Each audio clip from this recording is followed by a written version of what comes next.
Hey everyone, it's your girl Maddie here, aka Beaver Mosh, and today I am here to talk to you about all of this for nothing from the Northern Ireland based The Crawling is coming off of Grind Scene Records, and The Crawling plays a somber, heavy death doom packed with plenty of brutality and crushing riffs. However, there is a bit of a progressive element here.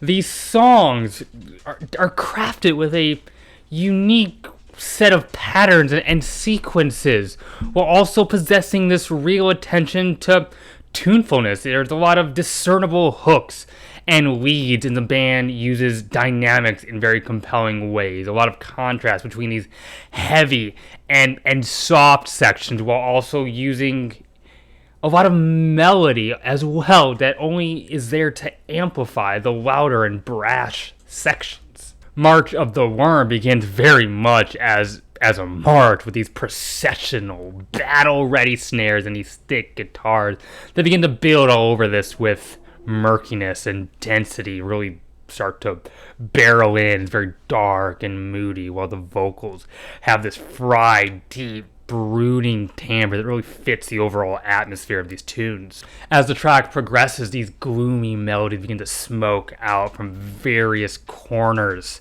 really enriching the track in bleak feeling. Has this Paradise Lost-esque gothic element starting to reveal itself here, and I love the interplay between the bass and the guitar. The bass has this sharp snap while the guitar is more kind of spiral around, adding a lot of openness and atmosphere. It's a nice, really cool contrast that makes each of the respective instruments feel like they are playing an essential different role in the overall texture here.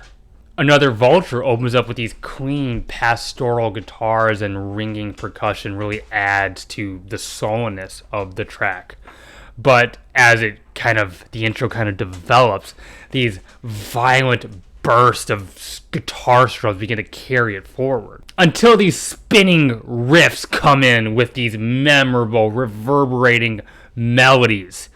And then the band repeats that same cycle. The band, The Crawling, plays with these dramatic and sudden changes in tone and intensity very well. It's super calculated. They just have a knack for sticky choruses and catchy guitar riffs without sacrificing any sheer brutality. There's also this brooding harmony section with these kind of muted, slithering guitars before the main riff starts rolling in again. It's just all so cyclical in a very effective way. Thy Nazarene begins with these very sparse guitar as the vocal gives these sorrowful, almost kind of monologue bit. But that's before the main chorus comes in. It's not a thought, dear. It's a demon. Baptize your children. It's really chilly stuff. It's very effective and memorable. And it showcases how the band uses this soft and loud dynamic change thing they do so well. And then these chugged, bum-rushing riffs introduce these towering, clean vocals. It's a monstrous, massive moment all around, epic, yet very punishing and heavy.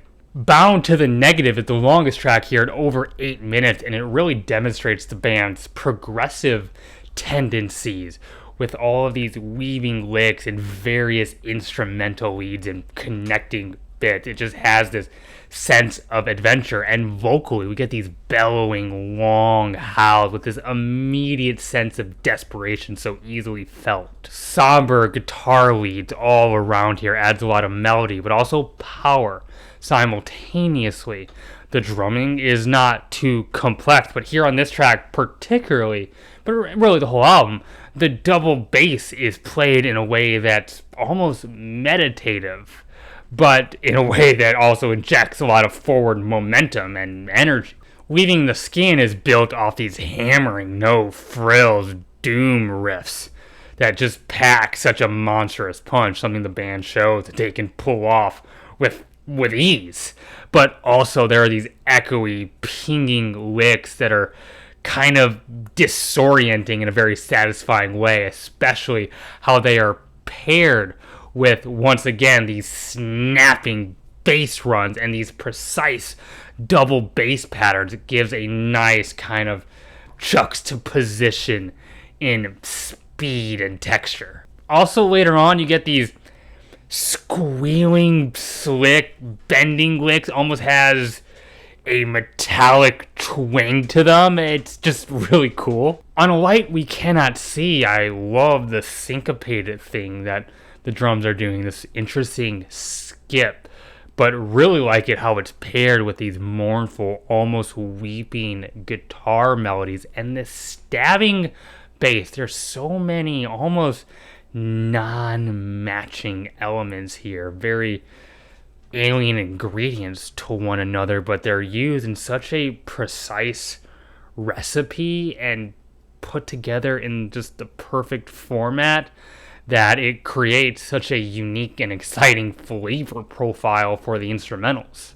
Sparrow is the closing track and a strong note to end things on. Constant change-ups as the band has been doing all along, from these clean, reverberating strums to these frigid, distorted tremolo riffs, and it's all delivered in this morose, downtrodden passage. You can particularly feel the hurt in the vocal delivery. And it all builds towards this center climax here, with these sustained smoking notes and angered notes. The band does really understand layering and atmosphere, and there's just this very performed, fantastical element here, like it's the ending of a medieval film. Just hell yeah, perfect ending. All of this for nothing is a quite ghostly listening experience, and it constantly contrasts these softer, reflective bit with moments of sheer crushing hostility. Honestly, one of the record's main selling characteristics, I would say. This album sacrifices no heaviness or aggression, but allows for a lot of interesting emotional moments and memorable choruses. And that's not easy to pair and pull off. Any fan of death doom, of gothic metal, of just doom metal in general, I think are going to find something here to really enjoy. And I think you should listen to it. And those are my thoughts. If you like this review, hit the like button. It'd mean the world to me if you'd consider subscribing, leave a comment. I love getting to engage with those. I have a Twitter you can follow. I have a link to that in the bio of this YouTube channel. Hey, I have a Patreon now. No pressure to support it. I don't expect anyone to give me money, but I could use the support for sustainability reasons. Link to that is going to be also provided, and I'm going to start offering monthly exclusive content and other benefits. Get your name mentioned in the video, so that's an option for you. And hey, you right there, keep it metal. My name is Maddie, aka Beavermosh, and I am signing off.